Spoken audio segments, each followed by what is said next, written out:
Hello students, this is Keshav Jaykotiya. आप सभी लोगों का स्वागत है वीडियो क्लासेस के अंदर में। लास्ट क्लास में हम लोगों ने एस ब्लॉक का एक लेक्चर कंप्लीट कर लिया था। आज हम लोग दूसरा लेक्चर कंप्लीट करने जा रहे हैं और हम लोग एल्कलाइन अर्थ मेटल्स के बारे में पढ़ने वाले थे, लेकिन पहले सबसे पहले एल्कलाइन मेटल्स के बारे में एक बार थोड़ा पढ़ लेते हैं। तो इसकी कुछ प्रॉपर्टीज लास्ट लेक्चर में रह गई थी, तो वो प्रॉपर्टीज हम लोग डिस्कस कर लेते हैं। I think it was six property, reaction with air. Air के साथ में रिएक्शन। तो देखो, एयर के साथ में अगर रिएक्शन देखें तो एयर में तो ऑक्सीजन ही होता है ना, तो रिएक्शन विद ऑक्सीजन। तो अगर ऑक्सीजन के साथ रिएक्शन करेंगे तो क्या बनेगा बच्चों, ये एक बार अपन लोग थोड़ा सा और देख लेते हैं कि क्या बनेगा यहाँ पर, है ना। तो देखो, अगर ऑक्सीजन के साथ में रिएक्शन कराएं तो यहाँ पर अपने पास में बनता है, देखो मैं आप लोगों को कुछ समझाता हूँ। जैसे लिथियम हो गया, सोडियम हो गया, और आप यहाँ पे पोटेशियम, रुबिडियम और सीजियम सभी के बारे में देखिए। अगर आप ऑक्सीजन के साथ रिएक्शन कराएं इनकी, तो यहाँ पे आपको अलग अलग प्रोडक्ट्स मिलते हैं। देखिए, जैसे यहाँ पर अगर आप रिएक्शन कराते हो तो यहाँ बनता है लिथियम ऑक्साइड, यहाँ पे बनता है लिथियम ऑक्साइड। अगर सोडियम की रिएक्शन कराएं तो ऑब्वियसली सोडियम ऑक्साइड बनता है, लेकिन इसके साथ साथ में यहाँ पर बन जाता है सोडियम परऑक्साइड। तो ये क्या चीज होगी, सोडियम परऑक्साइड यहाँ पे बनाता है, ठीक है।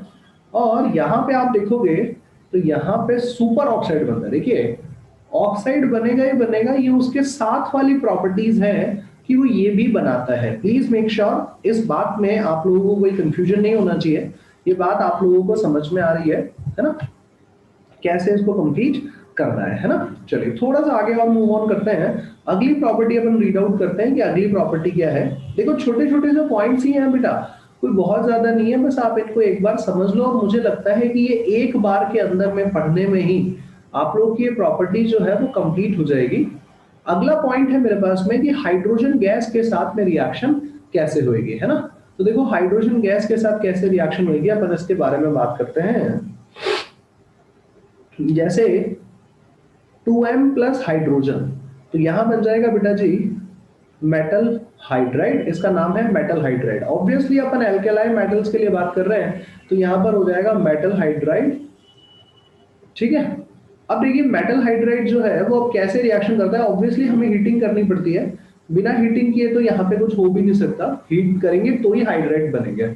अब इसमें भी एक खास बात है कि अगर लिथियम प्लस हाइड्रोजन की बात करते हैं तो ये रिएक्शन 1073 केल्विन पर ही होगी और यहाँ लिथियम हाइड्राइड बनेगा।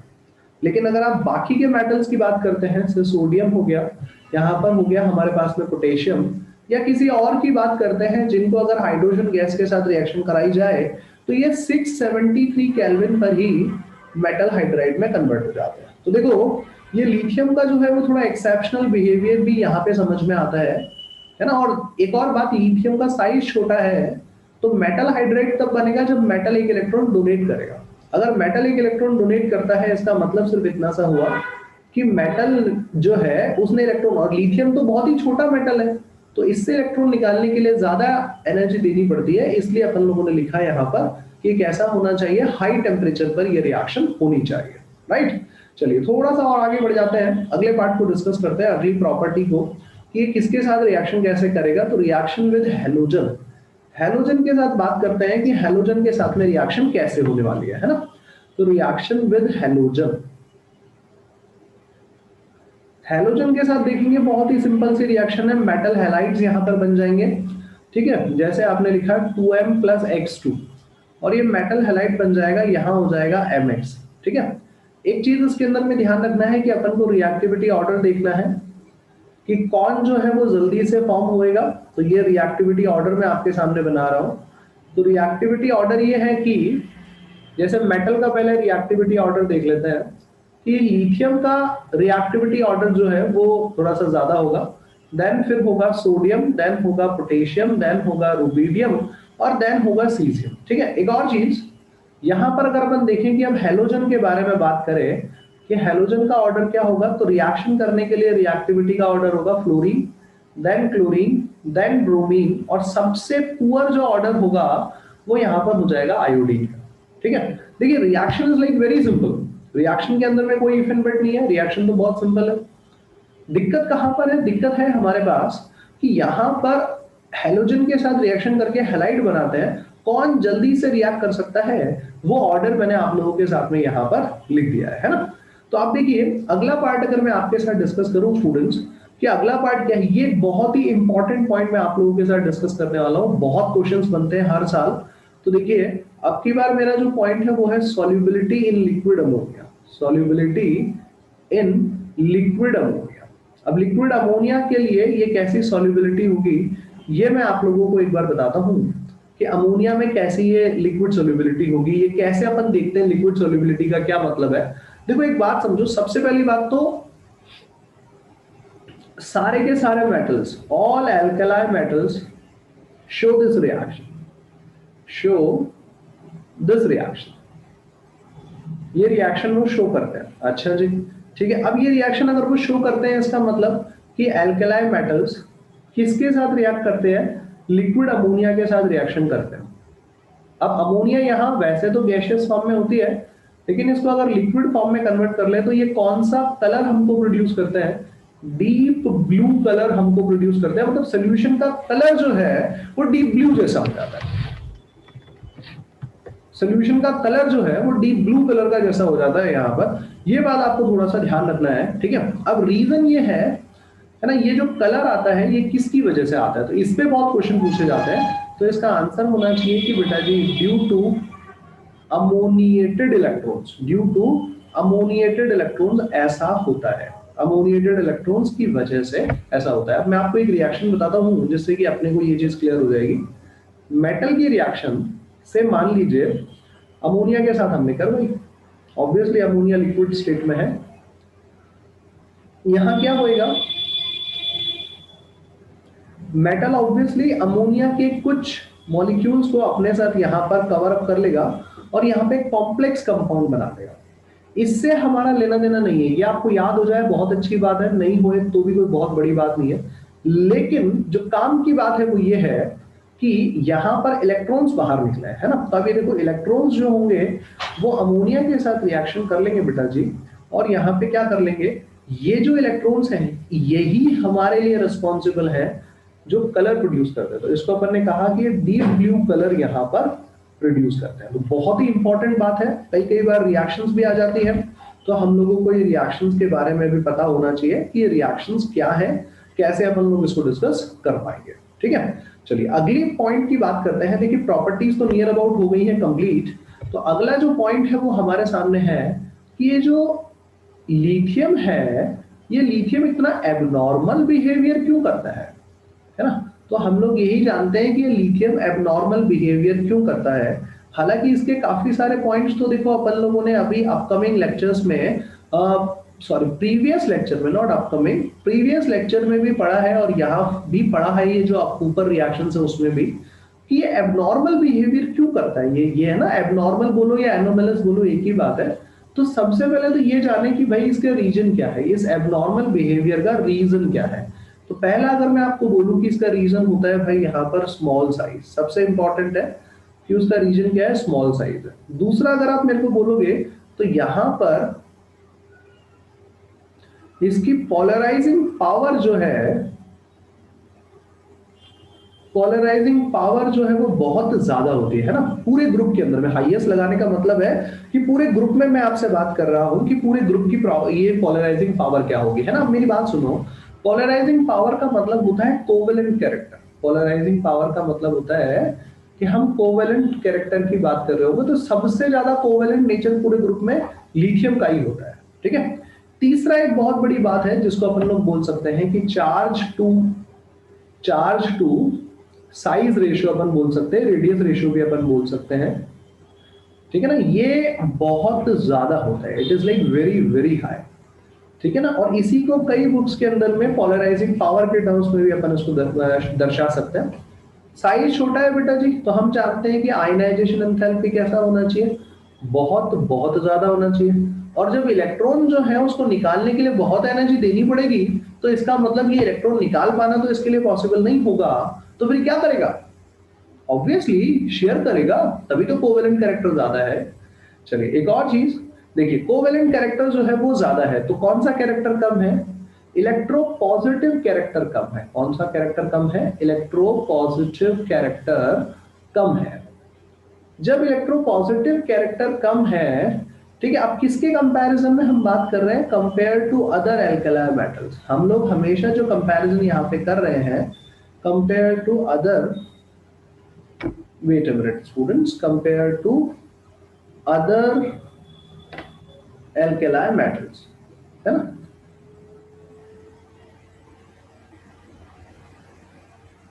ठीक है, चलिए थोड़ा आगे बढ़ते हैं और देखते हैं चीजों को, है ना। देखिए अगला जो पार्ट है वो तो ये है कि अब हमने ये तो जान लिया कि भाई लिथियम जो है वो कैसा बिहेवियर करता है, एबनॉर्मल। किसकी वजह से करता है ये भी हमने जान लिया। अब हम ये जानना चाहते हैं कि लिथियम एबनॉर्मल बिहेवियर करता ही क्यों है। लिथियम एबनॉर्मल बिहेवियर जो है वो कैसे, मतलब आप हमें प्रूव करो कि ऐसा करता है भाई। तो देखो जरा, अगर आप किसी भी अल्कलाइन मेटल को पानी में रिएक्ट कराते हो, ठीक है, तो यहाँ क्या बन जाएगा? 2MOH प्लस हाइड्रोजन गैस, और ये यहाँ पे 2 लिख दीजिए। ये जो हाइड्रोक्साइड्स बन रहे हैं ये कैसे हैं? ये स्ट्रॉन्ग बेसिस हैं। ये जो हाइड्रोक्साइड्स हैं ये कैसे हैं? ये स्ट्रॉन्ग बेस है, ठीक है। अगर ये स्ट्रॉन्ग बेस है तो बेटा जी अगला देखो, लिथियम की रिएक्शन कराओ। लिथियम की रिएक्शन कराते हो तो यहां बनता है lithium hydroxide plus hydrogen gas भी बाहर आता है। लेकिन प्रॉब्लम क्या है? ये स्ट्रॉन्ग बेस नहीं है, ये वीक बेस है। हो गया डिफरेंस? ऑब्वियसली ये देखो सेम रिएक्शन हुई लेकिन अलग बिहेवियर तो शो किया ना।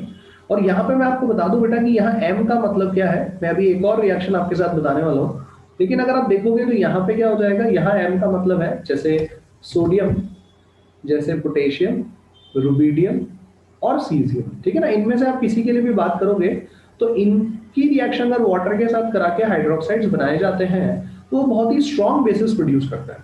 एक और रिएक्शन आपको बताता हूं कि अगर मान लीजिए मेटल की रिएक्शन ऑक्सीजन के साथ कराते हो, एम का मतलब वापस से वही सोडियम, पोटेशियम, रुबिडियम ये सब, तो अगर ये कराते हैं तो यहाँ क्या बनता है बेटा जी? मेटल परऑक्साइड्स भी बन सकते हैं यहाँ पर और सुपर ऑक्साइड्स भी बन सकते हैं। ये बात अभी अभी बताई बच्चों मैंने आप लोगों को, सुपर ऑक्साइड्स भी यहाँ पर बन सकते हैं। लेकिन अगर लिथियम की रिएक्शन ऑक्सीजन के साथ करवाई जाए तो यहाँ सिर्फ एक ही चीज बनता है और वो है लिथियम ऑक्साइड। यहाँ क्या बनता है? लिथियम ऑक्साइड, जिसको आप चाहें तो लिथियम मोनोऑक्साइड भी कह सकते हो, है ना। लिथियम ऑक्साइड या मोनोऑक्साइड एक ही बात है बच्चों, मोनोऑक्साइड भी बोल सकते हो। तो बेटा बात को समझो कि यहाँ पर भी तो ऑक्सीजन का बिहेवियर थोड़ा अलग ही हुआ ना। तो हम लोग अभी जैसे मान लीजिए क्वेश्चन आ गया कि कोई ऐसी रिएक्शंस लिखिए जिसमें लिथियम का एबनॉर्मल बिहेवियर शो होता हो अपने ग्रुप मेंबर्स से, तो आप लिख पाएंगे। साथ ही साथ आप लोगों को बोला जाए कि बताओ कुछ मतलब वाटर के साथ रिएक्ट करने पर उसका बिहेवियर कैसा होगा, तो अब आपने ये भी जान लिया कि वाटर के साथ रिएक्ट तो करता है लेकिन वीक बेस बनाता है, स्ट्रॉन्ग बेस नहीं बनाता है ना। तो ये भी आप लोगों ने पॉइंट जान लिया कि लिथियम का एबनॉर्मल बिहेवियर क्यों है, रीजन जाने, और साथ साथ में क्या एबनॉर्मल बिहेवियर है ये भी आपने जाना। मैं आपको कुछ और रिएक्शंस भी बताता हूँ इसी के एबनॉर्मल बिहेवियर की, कि अगर मान लीजिए जैसे आपने ये थर्ड एग्जांपल मैं आप लोगों को बोल रहा हूँ, है ना। दो तो मैं पहले ही बता चुका हूँ कि अगर मेटल की रिएक्शन से हाइड्रोजन के साथ करवाते हो बच्चों तो यहाँ पर बन जाता है 2MH, है ना। और ये हाईली अनस्टेबल होता है, ये हाईली अनस्टेबल होता है, ठीक है। अब मैं आपको रीजन भी बताऊंगा अभी कि ऐसा क्यों। और वापस से मैं कह रहा हूँ कि M का मतलब अभी भी मेरे पास में वही है, सोडियम या पोटेशियम या रुबिडियम या सीजियम। मैं अभी आपको इसका रीजन बताऊंगा कि अनस्टेबल क्यों होते हैं। लेकिन अगर लिथियम के साथ हाइड्रोजन की रिएक्शन हुए तो इससे बनने वाला लिथियम हाइड्राइड ये स्टेबल होता है। अब मेरे को ये जानना है कि बोला ऐसा क्यों। तो देखो बेटा एक बात समझो, जितने भी मेटल्स होंगे दे विल डोनेट इलेक्ट्रॉन और हाइड्रोजन को एक इलेक्ट्रॉन एक्सेप्ट करना पड़ेगा। अगर हाइड्रोजन एक इलेक्ट्रॉन एक्सेप्ट करेगा तो इस हाइड्रोजन का साइज भी बहुत छोटा है। सुनिएगा बात, साइज बहुत छोटा है और एक इलेक्ट्रॉन इसके पास पहले से है, एक इलेक्ट्रॉन है ना इसके पास में। आप बोलते हो एक और इलेक्ट्रॉन आ जाएगा, तो बेटा जी 100% इलेक्ट्रॉन का इंक्रीमेंट हो गया क्या अंदर? 100% इलेक्ट्रॉन्स आ जाएंगे तो ये तो हाईली अनस्टेबल ही बनेगा ना। बात समझ में आ रहा है? एक ही था और एक इलेक्ट्रॉन और आ जाए तो इसका मतलब 100% इलेक्ट्रॉन्स आ गए। साइज इतनी बड़ी है क्या? ऑब्वियसली नहीं, तो अनस्टेबिलिटी बहुत ज्यादा हो जाती है। जबकि यहाँ पर जो उसका कैरेक्टर है वो कैसा कैरेक्टर है, कोवेलेंट नेचर है। मतलब लिथियम जो है अपना इलेक्ट्रॉन परफेक्टली डोनेट नहीं करना चाहता है, वो हाइड्रोजन के साथ अपने एक इलेक्ट्रॉन को शेयर कर लेता है जो आउटर मोस्ट शेल में प्रेजेंट है। अब आप सोचो अपने इलेक्ट्रॉन को शेयर करना और अर्लियर केस में इलेक्ट्रॉन को डोनेट करना, तो डोनेट कर देंगे तो हाइड्रोजन की हालत खराब हो जाएगी, जबकि यहां तो उसको शेयरिंग करनी है, तो इसका मतलब उसका डुप्लेट कंप्लीट हो रहा है, और डुप्लेट इस तरह से कंप्लीट हो रहा है कि उसको स्टेबिलिटी भी मिल रही है बाय शेयरिंग इलेक्ट्रॉन्स। तो व्हाट डज इट मीन, इसका मतलब ये हुआ कि ये जो हाइड्राइड है ये स्टेबल होना चाहिए। होपफुली स्टूडेंट्स ये वाला बात आपको समझ में आया। एक और एग्जांपल बताता हूं। अब देखो अगर हेलोजन के साथ रिएक्शन करानी हो, तो हेलोजन के साथ रिएक्शन करा के हमारे पास बनता है 2mx, मेटल हैलाइड ही बना ऑब्वियसली, लेकिन ये इनसॉल्यूबल है। ये कैसा है, ये इनसॉल्यूबल है, ठीक है। जबकि अगर आप लिथियम की रिएक्शन हेलोजन के साथ कराते हो तो ये यहाँ पर ये हो जाएगा सॉल्यूबल, है ना। मुझे ऐसा लगता है, I think I have made a mistake, ये इनसॉल्यूबल नहीं, ये सॉल्यूबल होना चाहिए, और ये होना चाहिए इनसॉल्यूबल इन वाटर। मैं रीजन बताता हूँ आप लोगों को कि ऐसा क्यों बोल रहा हूँ, है ना। ये इसलिए है क्योंकि लिथियम हैलाइड का जो नेचर होगा वो कैसा होने वाला है, कोवेलेंट होगा, जबकि इनका नेचर आयनिक होगा, ठीक है। ऑब्वियसली सारे मेटल्स तो सॉल्युबल नहीं होंगे क्योंकि उनका साइज बढ़ता जाएगा, साइज बड़ा होगा तो वाटर में सॉल्युबिलिटी कम आएगी, बट सोडियम और potassium is like water soluble, है ना। Sodium potassium halides are water soluble. तो होपफुली स्टूडेंट्स आप लोगों ने ये तो जान ही लिया यहाँ पर कि लिथियम जो है वो अलग बिहेवियर तो करता है ये अलग बिहेवियर तो, है ना।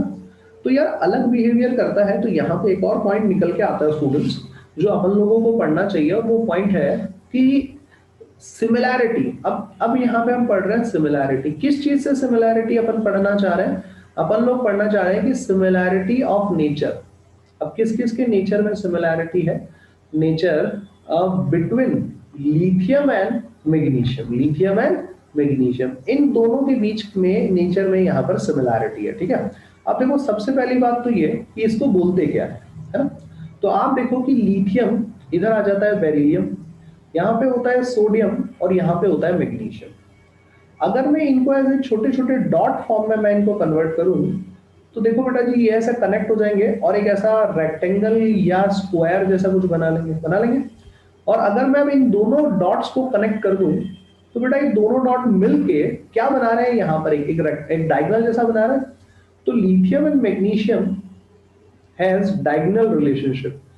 लिथियम मैग्नीशियम जो है वो कैसी क्या रिलेशनशिप रखता है, एक डायगोनल रिलेशनशिप रखते हैं, डायगोनल रिलेशनशिप रखते हैं। यहाँ पर अगर डायगोनल रिलेशनशिप रखते हैं तो इसका मतलब है यहाँ पर कि ये इन दोनों के बीच में कुछ तो सिमिलैरिटी होगी। तो अब अपन ये जानना चाहते हैं कि इनकी क्या क्या सिमिलैरिटी हो सकती है। तो जरा चेक करते हैं एक बार कि अगर मैं एटॉमिक रेडियस की बात करूं, एटॉमिक रेडियस की बात करूं, तो आप देखेंगे यहाँ पर कि लिथियम की जो एटॉमिक रेडियस है वो 152 पिकोमीटर्स है। अगर आपसे डेटा याद हो जाए बहुत अच्छी बात है, नहीं तो बस आप ये ध्यान रख लें कि इनकी एटॉमिक रेडियस जो है वो नियरली सिमिलर ही होती है। तो आप बोलोगे सर 8 पिकोमीटर्स का फर्क है। अरे बेटा जी 8 पिकोमीटर का मतलब होता है 8 इंटू 10⁻⁻12 मीटर्स। ये डिफरेंस ना, ये जो अगर अपन ऐसा एक डॉट बना देना बेटा, ये एक डॉट भी ना 1-2 mm का होगा। तुम सोचो 10⁻⁻12 तो नियरली सेम ही माना जाता है इस चीज को, है ना। डेटा याद हो जाए बहुत अच्छी बात है, नहीं तो अपन लोग इसको सिमिलर ही मानेंगे, है ना। तो ये इसकी सिमिलैरिटी है। और क्या क्या सिमिलैरिटी हो सकती है, फर्स्ट सिमिलैरिटी। सेकेंड सिमिलैरिटी अगर आप देखेंगे तो आयनिक रेडियस की होती है। तो आयनिक रेडियस के लिए अगर देखोगे तो लिथियम प्लस जो होता है वही आयन बनेगा, ये होगा 76 पिकोमीटर्स। और मैग्नीशियम को सिर्फ 2 इलेक्ट्रॉन डोनेट करने पड़ेंगे, तो मैग्नीशियम 2 इलेक्ट्रॉन डोनेट करने के बाद उसकी साइज हो जाएगी 72 पिकोमीटर्स। साइज सेम है, ठीक है। उसके अलावा अगर आप लोग ये देखोगे कि इनकी पोलराइजिंग पावर कितनी है, मैंने आपको कहा था पोलराइजिंग पावर कोवेलेंट कैरेक्टर को डिफाइन करती है। तो लिथियम प्लस की जो पोलराइजिंग पावर है वो यहाँ पर है 1.7, और मैग्नीशियम प्लस 2 की ऑब्वियसली 2 प्लस चार्ज है तो ज्यादा ही होगी, तो 3.9 होने वाली है यहाँ पर, है ना। तो दोनों का ही कोवेलेंट कैरेक्टर शो हो रहा है, ये हमें पता है। और एक और चीज की इलेक्ट्रोनेगेटिविटीज के बारे में बात कर लेते हैं कि दोनों की इलेक्ट्रोनेगेटिविटी कैसी होगी। तो दोनों की इलेक्ट्रोनेगेटिविटी नियर अबाउट सेम होगी। लिथियम की इलेक्ट्रोनेगेटिविटी होती है 1.0 और मैग्नीशियम की इलेक्ट्रोनेगेटिविटी होती है 1.2। ये कुछ सिमिलैरिटीज हैं, एनसीईआरटी से अपन ने पॉइंट्स निकाले यहाँ पर, जिससे अपन को पता चल जाए यहाँ पर कि इनके बीच में सिमिलैरिटी है। ठीक है, अब देखो ये तो हो गई 1 पॉइंट। अब दूसरे तरीके से और अपन सोचते हैं कि भाई सर ये तो आपने साइज, इलेक्ट्रोनेगेटिविटी इनके बेसिस पे बताया, ये तो बताओ कोई कंपाउंड में सिमिलैरिटी होगी कि इसके कंपाउंड्स आयनिक होंगे तो मैग्नीशियम के भी आयनिक होंगे भाई, है ना। तो ऐसे तो समझा दो। तो अपन ऐसे भी कर सकते हैं, इनको डिस्कस कर सकते हैं बिल्कुल, है ना। तो मैं आप लोगों को कुछ यहाँ पर सिमिलैरिटी वाले पॉइंट्स बताता हूँ। एक बीच में लाइन ड्रॉ कर लेते हैं, जिससे अपन लोगों को ये क्या है, ये अच्छे से एक कंपैरिजन भी हो जाएगा तुम्हारा और अच्छे से तुम्हारे को समझ में भी आ जाएगा। ठीक है स्टूडेंट्स, तो चलिए अब इधर देखिए, मेरा जो पॉइंट है वो यही है कि ये मतलब अपन बोल सकते हैं कि ये पॉइंट्स ऑफ सिमिलैरिटी जैसा ही है ना। इसको मैं यहाँ पर हेडिंग भी लिख देता हूँ कि पॉइंट्स ऑफ सिमिलैरिटी है। पॉइंट्स ऑफ सिमिलैरिटी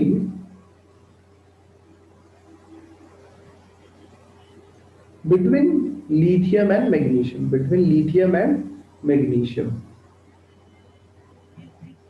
देखिए जरा आप थोड़ा सा आगे बढ़ते हैं, मूव ऑन और करते हैं। देखिए कैसे, है ना। पहला पॉइंट आप देखेंगे यहाँ पर, अगर मैं लिथियम हाइड्रोक्साइड की बात करूं, अभी अभी हम पढ़ के आए हैं कि ये कैसा होता है बेटा जी, वीक बेस होता है।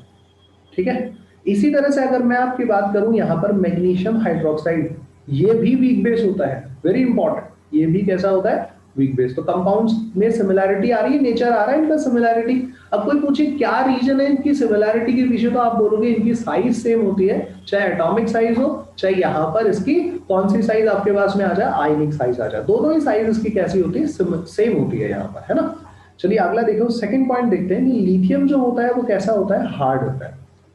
ठीक है, और मैग्नीशियम भी जो होता है वो हार्ड होता है, जबकि बाकी के मेटल्स जो होते हैं जैसे कैल्शियम हो गया, ये सॉफ्ट होते हैं। यहाँ पे तो सोडियम तो चाकू से काटा जा सकता है, बहुत इजीली नाइफ से कट जाता है, क्योंकि ये बहुत हार्ड होता है।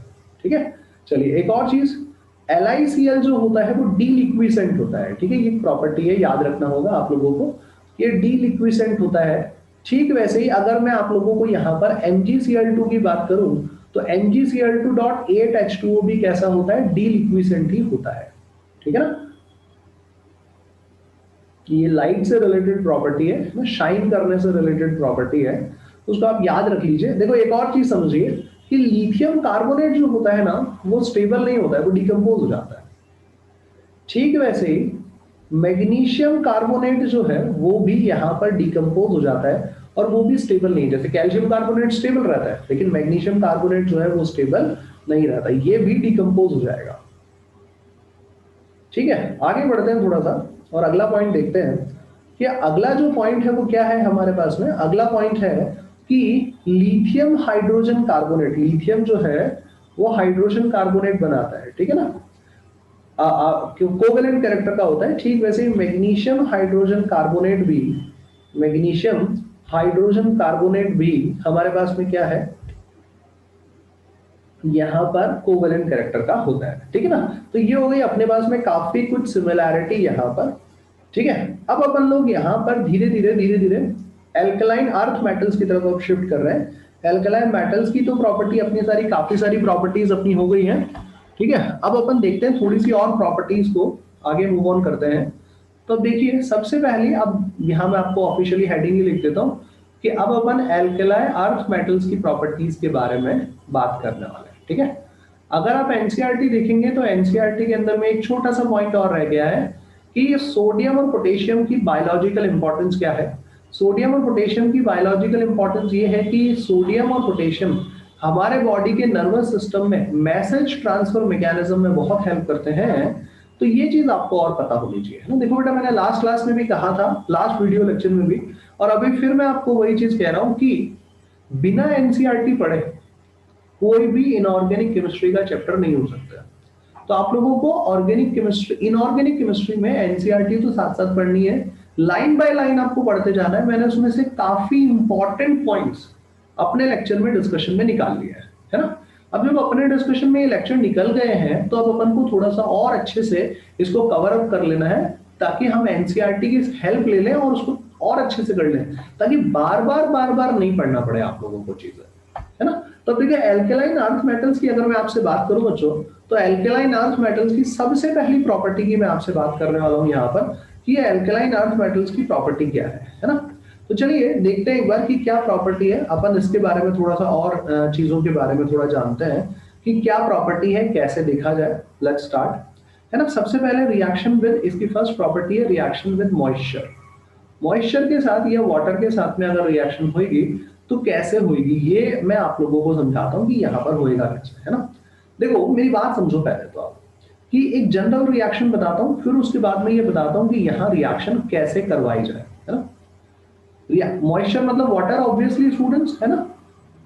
तो देखो अगर मैं यहाँ पर एम लिखता हूँ और एम की अगर मैं वाटर के साथ रिएक्शन कराता हूँ, तो सबसे पहली बात तो ये कि एक तो बनेगा मेटल हाइड्रोक्साइड और यहाँ पे आ जाएगा क्या, हाइड्रोजन गैस। तो बैलेंस करने के लिए यहाँ पर ऐसा लिख लो, ये हो गया, ठीक है। ये एक इंपॉर्टेंट बात है कि सबसे पहले बनता तो मेटल हाइड्रोक्साइड है और हाइड्रोजन गैस निकलती है, ठीक है। चलिए थोड़ा सा और चीजों को अपन अभी आगे की तरफ बढ़ा लेते हैं एक बार, फिर उसके बाद में अपन आगे की तरफ मूव ऑन करते हैं, है ना। अब देखो बेरिलियम की अगर मैं आपसे बात करूं, ठीक है, मैग्नीशियम की अगर मैं आपसे बात करूं, अगर आप इनकी वाटर के साथ रिएक्शन करा रहे हो तो याद रखना ये वाटर नहीं है, ये वाटर स्टीम है। याद रखना ये वाटर नहीं है, यहां पर ये वाटर स्टीम के साथ ही रिएक्शन कर पाएंगे, मतलब हाई टेम्परेचर पे ये रिएक्शन होगी, है ना। और तब जाके ये रिएक्शन क्या हो जाएगी, यहां पर मेटल हाइड्रोक्साइड और हाइड्रोजन बाहर आ जाएगा, करेक्ट ना। पहला पॉइंट। दूसरे पॉइंट की अगर मैं अब आपसे बात करूं यहां पर, तो दूसरा पॉइंट है मेरे पास में कि अगर मैं कैल्शियम की बात करूं, तो कैल्शियम के केस में मुझे वाटर कैसा चाहिए, मुझे यहाँ पर वाटर चाहिए रूम टेम्परेचर पे, मतलब इसको मेरे को हीट नहीं करना है, मेरे को रूम टेम्परेचर पे वाटर अगर मिलता है तो मेरे पास में यहाँ पर मेटल हाइड्रोक्साइड और हाइड्रोजन गैस जो है वो मिल जाएगा, ठीक है। नेक्स्ट लास्ट पार्ट और मैं डिस्कस करता हूँ कि अगर मेरे को स्ट्रॉन्शियम या बेरियम की बात करवाई जाए, तो यहाँ पर अब रिएक्शन किसके साथ हो सकती है, कोल्ड वाटर के साथ हो सकती है। किसके साथ हो सकती है, कोल्ड वाटर के साथ हो सकती है, और फिर से मेटल हाइड्रोक्साइड और हाइड्रोजन गैस बन जाएगा। इसका मतलब ये हुआ, इसका मतलब ये हुआ बच्चों कि हाइड्रोजन गैस, मतलब यहाँ पे जो रिएक्शन हो रही है वाटर मॉलिक्यूल की, वो कैसे हो रही होगी, ऑब्वियसली हाइड्रोक्साइड प्लस हाइड्रोजन तो बन ही रहा है, लेकिन अर्लियर मेंबर्स को, मतलब बेरिलियम और मैग्नीशियम को रिएक्ट करने के लिए हमें क्या चाहिए, यहाँ पर बहुत ज्यादा हीटिंग देनी पड़ती है, बहुत हाई टेम्परेचर पे होती है, जबकि बाकी के मेंबर्स की रिएक्शन जो है वो लोअर टेम्परेचर पर ही हो जाती है। तो इसका मतलब ये हुआ कि जैसे जैसे ग्रुप में डाउन जाते हैं, वैसे वैसे रिएक्शन करने की जो टेंडेंसी है, रिएक्टिविटी जो है वो क्या हो जाती है, इंक्रीज हो जाती है, रिएक्टिविटी इंक्रीजेस। होपफुली स्टूडेंट्स आप लोगों को ये बात अच्छे से समझ में आई है कि ये यहाँ पे कैसे रिएक्शन करेगा, ठीक है। चलिए अब मैं आप लोगों को इसकी दूसरी रिएक्शन बताता हूँ कि अगर ये हाइड्रोजन से रिएक्शन करे तो ये कैसे रिएक्शन कर पाएगा, रिएक्शन विद हाइड्रोजन। तो रिएक्शन विद हाइड्रोजन कैसे होएगा, ये एक बार अपन देख लेते हैं कि हाइड्रोजन के साथ रिएक्शन कैसे होएगा, है ना, और कौन हाइड्रोजन से रिएक्शन कर पाएगा, कौन हाइड्रोजन से रिएक्शन नहीं कर पाएगा, अपन ये भी देख लेते हैं, है ना। तो देखो मेटल प्लस हाइड्रोजन मिलके यहाँ पर मेटल हाइड्राइड बनाएंगे और मेटल हाइड्राइड का फॉर्मूला होगा MH2, ठीक है। यहाँ देखिए, यहाँ M का मतलब है मैग्नीशियम ये रिएक्शन शो कर सकता है, कैल्शियम कर सकता है, स्ट्रॉन्शियम कर सकता है और बेरियम कर सकता है। तो इसका मतलब ये हुआ कि बेरिलियम यहाँ पर हाइड्राइड नहीं बनाता है, बोले बनाता है ना सर, लेकिन बेरिलियम हाइड्राइड जो है वो कैसे बनाता है, यहाँ पर ये देखो बेरिलियम हाइड्राइड कैसे बनाएगा, इस चीज को समझ लो। तो बेरिलियम हाइड्राइड जो है वो कोवेलेंट नेचर के हाइड्राइड बनाएगा, कैसे बनाएगा, कोवेलेंट नेचर हाइड्राइड बनाएगा, ठीक है। जबकि ये हाइड्राइड्स कैसे होते हैं हमारे पास में, ये हाइड्राइड्स हमारे पास में आयनिक नेचर के होते हैं, इसलिए इसको थोड़ा अलग रखा कि बेरिलियम जो है वो ये नहीं बना पाएगा, ठीक है। चलिए तीसरी प्रॉपर्टी और देख लेते हैं एक बार, तीसरी प्रॉपर्टी क्या है भाई। तीसरी प्रॉपर्टी है कि रिएक्शन विद हैलोजन, हैलोजन के साथ क्या रिएक्शन होगी वो एक बार और देख लेते हैं। तो हैलोजन के साथ अगर रिएक्शन होगी, इसमें एक अच्छा क्वेश्चन बनता है स्टूडेंट्स, ये आप थोड़ा सा देखेंगे तो समझ में आ जाएगा कि हैलोजन के साथ कैसी रिएक्शन होगी, ये और देख लेते हैं एक बार, है ना।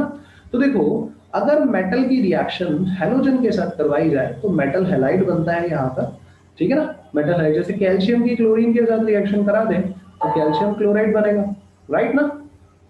ठीक है, तो अब आप देखो यहां पर कि फर्दर डिस्कशन करते हैं तो अब थोड़ा सा और देख लेते हैं कि बेरिलियम के केस में ये एप्लीकेबल नहीं है। मतलब हाउ टू प्रिपेयर, यहीं से क्वेश्चन निकल के आता है कि how to prepare beryllium chloride. Beryllium chloride को कैसे बनाया जाए ये अपन बात करते हैं। तो देखो बेरिलियम क्लोराइड को कैसे बनाया जाए, तो अगर आप इसकी बात करते हो तो बेरिलियम ऑक्साइड की रिएक्शन कार्बन की प्रेजेंस में, कोक की प्रेजेंस में क्लोरीन गैस के साथ अगर कराते हैं तो यहां बन जाता है बेरिलियम क्लोराइड, और यहां पर कार्बन मोनोऑक्साइड बाहर आ जाता है। This is really really really very important reaction. Please make sure आप इसके अंदर में गड़बड़ नहीं करने वाले हैं, है ना। तो स्टूडेंट्स आज का लेक्चर तो अपन यहीं पे फिनिश कर पाएंगे, क्योंकि मैक्सिमम काफी इंफॉर्मेशन मैंने आपको दी है यहाँ पर। तो आज का लेक्चर यहीं फिनिश करते हैं, मिलते हैं नेक्स्ट लेक्चर के अंदर में। Till then take care students, bye bye.